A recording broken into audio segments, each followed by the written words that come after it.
What's going on, creators? Welcome back to the channel, and in this video is going to be just a little bit different. I want to talk about a few different tips of posing, women, and some things that I've been doing in the past couple shoots. I want to go over about 3 of them, and hopefully this encourages you to go out there and shoot, try new things with your model friends, all that good stuff. Let's get to it.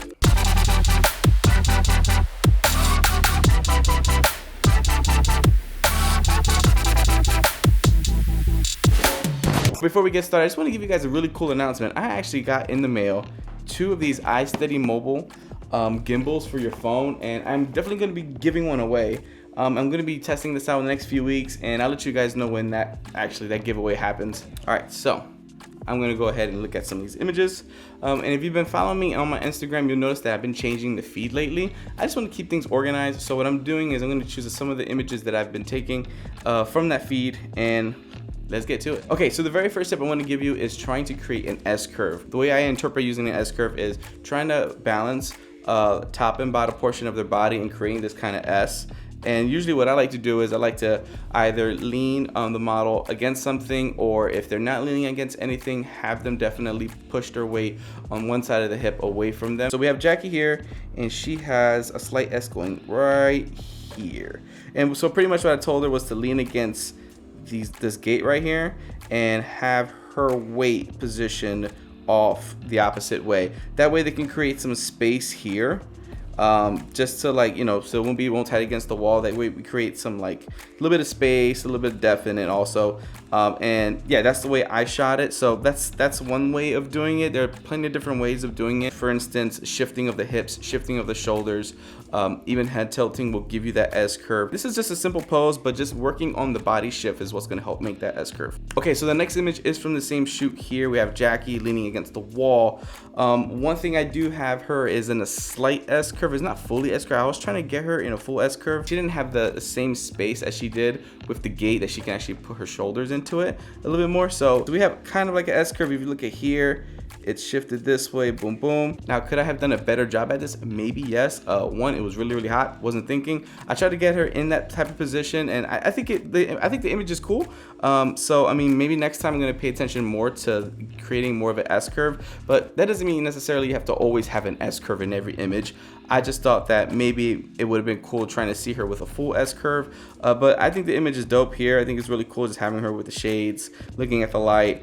And creating some really cool imagery here for her, and having like that nice contrast background in the back. Okay, so the second tip I want to give you is shooting through things or having something in the foreground to create some depth. As you can see here, we have Christina, who's an awesome person, by the way. We were in New York. We were shooting in New York with my buddy Benji from Shutter Gurus, and we had a ton of fun. So this image right here, I was actually shooting through a bush and there was like a dumpster next to me. So it was actually pretty cool to be able to, you know, to keep a tight shot and having the bush in front of me, which was a little bit of a challenge because I was trying not to have like leaves in her eyes or anything like that.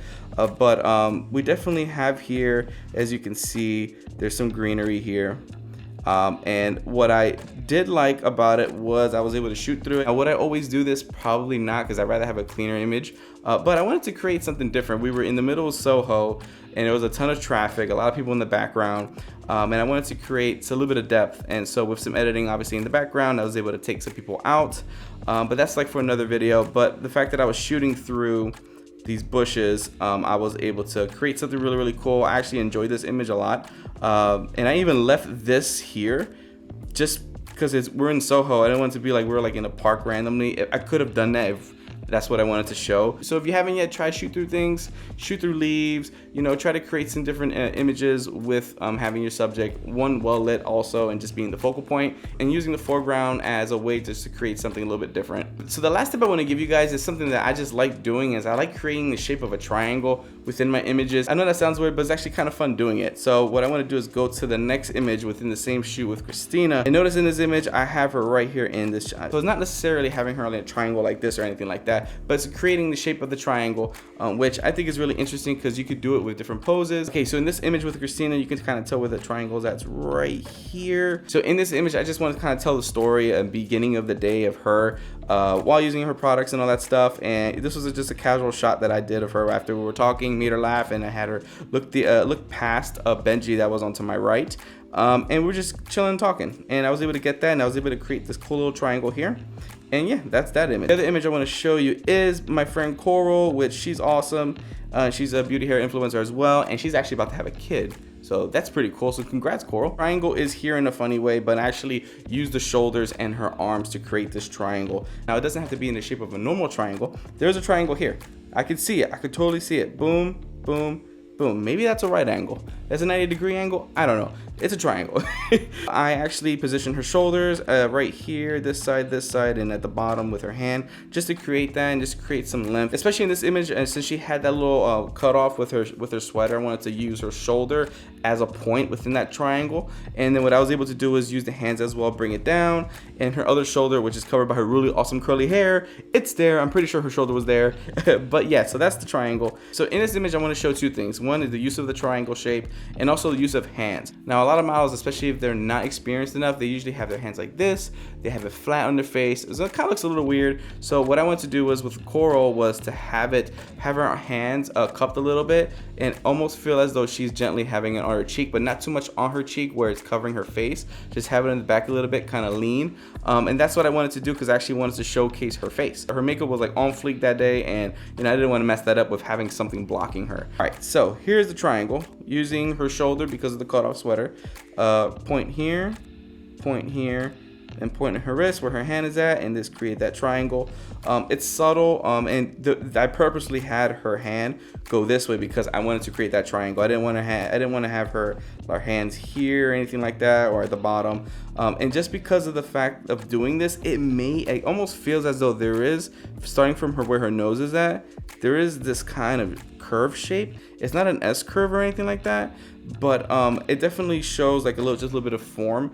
It's not just straight on like a flat image. So yeah, I think it was pretty cool having Coral do that. But yeah, hopefully those 3 tips can help you with posing female. There are a ton of other photographers out there that are really good at posing. I'm learning just as much as you are, and hopefully these 3 tips can help you maybe think differently on your feet and with the models, especially when you're engaging with them. And before I let you go, I just want to let you guys know that I do have a newsletter that I'm putting together once a month, just kind of give you a recap of what's been happening in the channel. I have a Finding North season 2 that I'm working on behind the scenes, and also some really cool giveaways and a contest that I'm going to be announcing soon. So definitely, if you want, subscribe to that email. I won't spam you. It's nothing crazy. And thanks for watching this video, guys. And if you haven't yet, hit that subscribe button below. Hit the little bell icon to receive notifications when I post new videos. Until next time, stay awesome, stay fresh, keep on creating. Peace.